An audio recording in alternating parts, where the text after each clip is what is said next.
wọ́n ní àpàmọ̀pọ̀ káfí ewúrẹ́ joyè àfewúrẹ́ joyè tán ewúrẹ́ ń jẹwé ọdán. wọ́n ní àfàgùtàn joyè àfàgùtàn joyè tán àgùtàn ń jẹ èpo ẹ̀gẹ́. asínrẹ́kú ẹ̀tàrú ìkàmọ̀dò ń pọ̀fẹ́ ṣé ká wá sọ pé òkú ọ̀run làwọn mẹ́tẹ̀ẹ̀ta.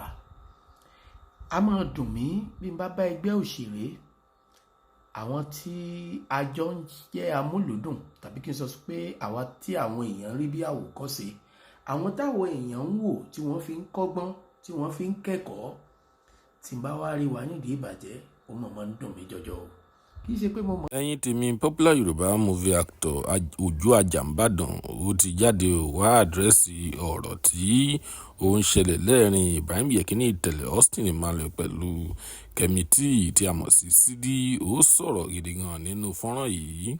Ó sọ̀rọ̀ ó advice àwọn mẹ́tẹ̀ẹ̀ta. Ó ní Austin Emmanuel pé àgbà ni wípé àgbà máa ń gbà ni. Ó tún sọ̀rọ̀ nípa Ibrahim Yekini Ìtẹ̀lẹ̀. Ẹ jẹ́ ká gbọ́ àwọn nǹkan tó sọ nípa Ìtẹ̀lẹ̀ àti àǹtí Sídí. wọ́n ṣe o tàbí mo dá jẹgbẹ́ mi lọ.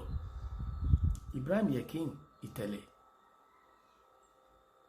my brother Austin Emmanuel, ìyá mi alálùbáríkà Kẹ́mi Tíì. a máa ń kọrin kan láyé alárìnjó. a máa ń sọ pé akọ́nilọ́gbọ́n la jẹ́ ẹ jẹ́ káyé mọ̀ wá bí ẹni yìí ẹni ẹ̀yẹ. akọ́nilọ́gbọ́n la jẹ́ ẹ jẹ́ káyé mọ̀ wá bí ẹni yìí ẹni ẹ̀yẹ. àpẹẹrẹ ayọ̀ ni kò jẹ́ tiwa káyé má má bá wa nídìí ìbàjẹ́ o. orin yẹn ti pẹ́ gan kò jẹ́ kí n rántí tóònù ẹ̀ mọ́. àwòkọ́ṣe rere inú ẹ̀ kí gbogbo wa jọ jẹ́ o. ó jọ mí lójú. èmi ò rẹ́dì láti gbọ́ bóyá nǹkan tí Kẹ́mi Tíì sọ tàbí nǹkan tí Tẹ̀lẹ̀ sọ tàbí nǹkan tí Austin Emmanuel sọ. ṣùgbọ́n tí Austin Emmanuel tán bá ríra wọn pé àwọn wà nípò àgbà máa ń gbà àgbà kì í kọ̀. tágbà bá kọ̀kọ̀kọ̀ títí ayé àfi nǹkan kọ̀lọ̀kọ̀lọ̀ kágbà lẹ́sẹ̀. tọmọdé bá ń gún yẹn eru àgbà ò ní ṣèbẹ̀ yìí pẹ́.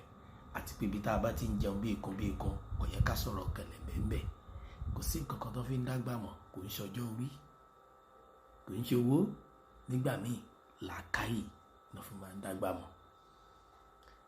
Ibrahim Ìtẹ̀lẹ̀, my brother, olólùfẹ́ mi dáadáa, kò sí bó ṣe wulẹ̀ kó rí ó yẹ kẹ́ máa retí irú challenges yìí. ṣùgbọ́n ẹni tí Ọlọ́run bá gbéga tó bá ń jà ọmọ Ọlọ́run ló mú gan ni o. àtọ̀tá yín àtọ̀rẹ́ yín ẹ rí gbogbo wọn bí ẹni tọ́lọ́run rán sí yín. tọ́ta bá léèyàn téèyàn fi débi re ẹ mọ̀jà mọ́ta ńlọ́ta mọ́. Ọlọ́run ti sọ dé èèyàn níwájú èèyàn. àánú ni Austin Emmanuel rí gbà torí pé Austin Emmanuel wà nù ẹni tó jìyà ṣẹ́ yìí dáadáa. tó bá jẹ́ pé